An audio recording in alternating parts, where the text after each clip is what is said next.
Just few days ago, the Tamil Nadu government had filed a case in the Supreme Court. SR Bommai judgment in 1994. There have been 90 instances when state governments have been dismissed. Recent issues, two issues which I want to highlight, which has been the reason for going to the Supreme Court also, is one, these words were told by our Honorable Prime Minister Shri Narendra Modi on September 25th, 2011. Hi everyone, welcome.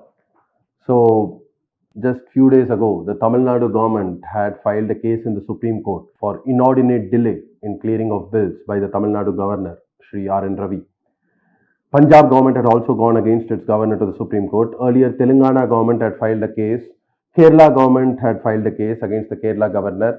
So, what is the issue? What is the constitutional position of the governor? What are the various committees' recommendations with respect to the governor? Is the governor's post really necessary? What should be done? Let us look at that in this video. So, just to give you a brief background, in the Constituent Assembly, first the draft constitution provided for an elected governor of a state. Just like the government, MLAs get elected and the majority party forms the chief minister and council of ministers. The governor also was proposed to be directly elected by the people. But of course, then it was finally decided that no, we are a parliamentary democracy where the real powers will lie with the council of ministers headed by the prime minister at the center. President is only the nominal head. Similarly, in the state, it is the council of ministers with the chief minister at its head who will be the real executive power, and the governor should only be a nominal head, because otherwise an elected governor can create a friction between the elected government and the elected governor, or the government may get its own man to be elected, man or woman to be elected to that post. And more importantly, it was also to have some kind of control over the states by the center. Though we are a federal country, we have a strong unitary bias where, for maintaining the strong union, we are a multilingual, multicultural society, we are one nation, and to maintain that unity, the center wanted to have a hold over the states through the post of the governor, and so it was finally decided that okay, president, which means the central government, will appoint the governor for a state. Now, constitutionally, the requirements are they must be at least 35 years of age, they should not be an MLA or an MP, they should not hold any office of profit with the government. Convention, which has mostly been followed, is that they are appointed from outside the state. So, a Tamilian will never be a governor of Tamil Nadu. A Maharashtrian will never be a governor of Maharashtra. They are usually appointed from outside the state. The idea is that they should not play a role in local politics, though many times it does get breached all along, right from independence. And the CM should be consulted. It is not given in the constitution, it is not given in any law, but as per convention, the CM of the state should be consulted because the governor is going to work very closely with the chief minister. But that is very rarely followed when it comes to opposition ruled states. That is the position as on date. So now there are various commissions which have been appointed by the central government for improving the center-state relations. The first such commission was under the chairmanship of Shri Morarji Desai, who later went to become the Prime Minister of our country after emergency. But when it was the Unified Congress, it was appointed and it submitted its report in 1969. And about governor, what did the first ARC say? They should be non-partisan, which means they should not take political sides. Such people should be appointed as governors. Then Sarkaria Commission was appointed in 1983, which gave its recommendation in 1987. And in that commission, it said detached figure who is not connected to local politics, who has not been active in politics before appointment. The consultation with the chief minister should be provided as a provision in the constitution itself.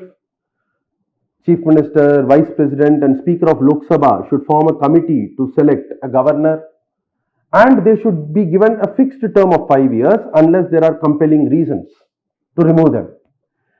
And then in 2010, the Poonchi Commission submitted its recommendations, and what did it say? Please follow the recommendation of the Sarkaria Commission. So guys, starting from 1969 till 2010, for 40 years, there have been 3 different important commissions. All of them have reiterated the same thing, but nothing happened in that sense. And also the Punchi Commission said the governors, by convention and by law also, in almost all the states, they act as the chancellor of various universities, state universities.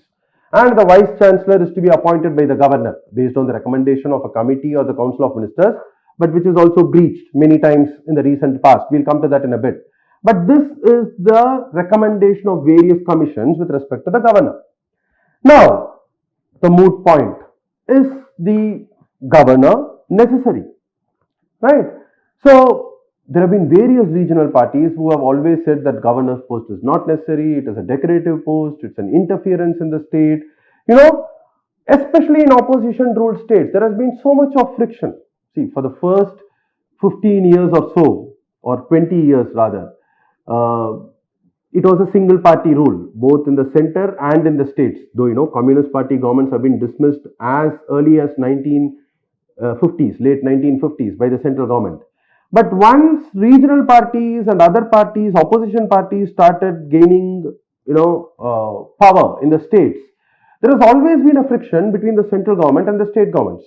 Before the S.R. Bommai judgment in 1994, there have been 90 instances when state governments have been dismissed for not really valid reasons. And it is only because of S.R. Bommai judgment that after that such instances have come down. Appointing the chief minister when no party enjoys a majority. All along, starting from the 1970s and 80s, the governors, be it the Congress party rule in the center, they have always favored the Congress party. And in the recent instances, the BJP governors, or rather the governors appointed by the BJP government, have favored the ruling party, the BJP party. So this has been something which has been a very issue of friction, dismissal of governments or appointment of chief ministers when no party enjoys a majority, reading out governor's speech, which is prepared by the state government, right? And we have seen instances when in 2020, the Kerala governor, before reading out a paragraph, which was against the Citizenship Amendment Act, which was prepared by the Kerala government, he told in the assembly that I'm not in agreement with this, but I'll read it out. Whereas in Tamil Nadu in 2023, the governor, Sri R.N. Ravi, skipped certain portions of the governor's speech and it created a controversy. Many of these are driven by political considerations, though the governors should be above politics. But as I told you, this has been a menace or this has been a problem plaguing the Indian federalism right from 1970s, you can say. But recent issues, two issues which I want to highlight, which has been the reason for going to the Supreme Court also, is one, the approval of bills. See, the Constitution says the state legislature will pass a bill and submit it to the governor. The governor can either assent to the bill, which means they can give approval, or they can withhold assent. So in fact, in one of the meetings when the governor of Tamil Nadu was addressing civil service aspirants in Tamil Nadu, he mentioned that withholding assent means the bill is dead. I mean, the Supreme Court has interpreted that withholding assent means the bill is dead. But guys, withholding assent is not a literal meaning of keeping it to yourself. It is rejecting the bill in the file, right? To withhold assent is to declare that you are not agreeing to the bill. So withholding assent is not the same as keeping the bill pending. I mean, the governor, I'm sure, would be aware of the constitutional position. But it was unfortunate that this interpretation was given in that meeting. Or he can reserve the bill for the president's assent. But there are no timelines provided for this. And because there are no timelines provided for this, it has been kept pending for months and years together, which affects the administration of the state. See, because ultimately, people elect their governments. And it is the will of the people which should be reflected by the laws passed by the state legislature. Unless there is something completely unconstitutional or beyond the powers of the state, it should be done in quick time. In fact, the Punchi Commission had recommended that the bills should be approved by the governor, or if they want to reject it, withholding assent means rejecting, not keeping quiet. If they have to do that also, that should be done within 6 months, not beyond that. However, that change has also not happened. And the second thing is with respect to appointment of vice chancellors. So the appointment of vice chancellors, again, the governor has to do it. There have been friction in Kerala, in Tamil Nadu, in West Bengal, with the Tamil Nadu governor, with the Kerala governor, with the West Bengal governor. All this has been continuing. Guys, all this affects the federal structure of our country. Now I am just going to put out some statements and you may take a guess who would have made these statements. Now these words were told by our Honorable Prime Minister Shri Narendra Modi on September 25th, 2011 when he was the Chief Minister of Gujarat against the then governor who was appointed by the UPA government at that point of time. So, we have now a Prime Minister who has served for more than 10 years as a Chief Minister of a state for the first time. But still the issues which were there earlier seems to continue, right? It reminds me of the French philosopher Jean Baptiste who said, more things change, more they remain the same in politics. And that seems to be true in the Indian scenario as well. But we should not lose hope, right? The country is great. It should continue to grow. And whichever government comes to power at the center, there should be a robust system for ensuring the unity of the country, but also giving respect to the federal structure. See, some people always say, oh, the Chief Justice of the High Court can perform the role of the governor. See, the governor's role is not just administering oath to the ministers. He is the executive head of the state as per the Constitution. And the judiciary head in a state cannot be the executive head. It is completely against separation of powers. So that is ruled out. Our Constitution requires a nominal head at the state level. See, because for breakdown of constitutional machinery, there can be president's rule in a state. There can be instability in the elected government. Nobody may be able to form a government till such time the administration has to run. In all such scenarios, it is the governor who performs the functions of the state executive. And even otherwise, just like there is a nominal head president at the center, there should be a nominal head governor at the state as per the provisions of our Constitution. And secondly, as I told you in the beginning, the reason why the Constituent Assembly wanted a nominated governor to maintain the unity of our country, which is very important. And as I told you, we are a multilingual society, multicultural. So while all that should be respected, the unity and integrity of the nation is paramount. So we need the governor's post to maintain that. Yes, but federalism is also a basic structure of the Constitution. It should be respected. The appointment should be done only in consultation with the Chief Minister. That should be written in black and white in the Constitution itself, or at least in the rules that are laid down. And very interestingly, Poonchi Commission made a recommendation which is not quoted often.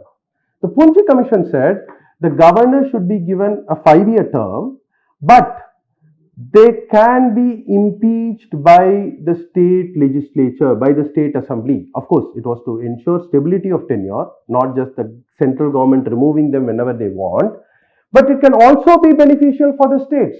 So if the state legislature is not in agreement with the governor despite repeated requests and discussions, if they pass a 2/3 majority resolution, just like president can be impeached with 2/3 majority resolution in the parliament, the governor should also be allowed to be impeached with a 2/3 majority resolution in the state assembly, which means the center has to change the governor. Now you may wonder, so what if, the West Bengal government, which enjoys 2/3 majority in the assembly, or the Tamil Nadu government alliance, DMK has a majority of its own, but with alliance partners it enjoys 2/3 majority. Kerala, maybe the government enjoys 2/3 majority, so they will keep impeaching? No, guys, they are all responsible people at the end of the day, right? And they are answerable to the people. So they have that much amount of, decorum in their functioning. So the advantage of having this provision made in the Constitution is that it will create more responsibility for both the center and the states. So the center will be aware that, okay, if I am going to put somebody who is completely in opposition to the functioning of the state government, the state legislature always has the power to impeach that person with a 2/3 majority. And the state also knows that, okay, we cannot keep doing that every day for every new governor. We have to work with the governor who is appointed in consultation with us. So I think this change will definitely bring more, smooth functioning between the governor of a state and an elected government, especially where it is an opposition rule state. That is where the friction lies. And this change Well, all the parties can come together and agree to this unanimously and amend the constitution to this effect. But will they do it? We'll have to wait and see. But hope it is done so that we have a governor's post which is appointed by the center, which maintains the unity and integrity of the nation, but at the same time, federalism is respected, where the state government cannot be unnecessarily spoiled by the governor's office. Thank you. And for the UPSC angle, prelims question, Sarkaria Commission has been asked as a question, who recommended for governor that there should be an impartial figure, was asked as a prelims question a couple of years ago. Discretionary powers of the governor was asked as a prelims question a few years ago. Role of the governor and what is needed to strengthening the position of the governor. So, the pros and cons. What are the issues because of governor's interference in functioning, but how it can be strengthened using the recommendations of these commissions. That can form part of the answer. Thank you.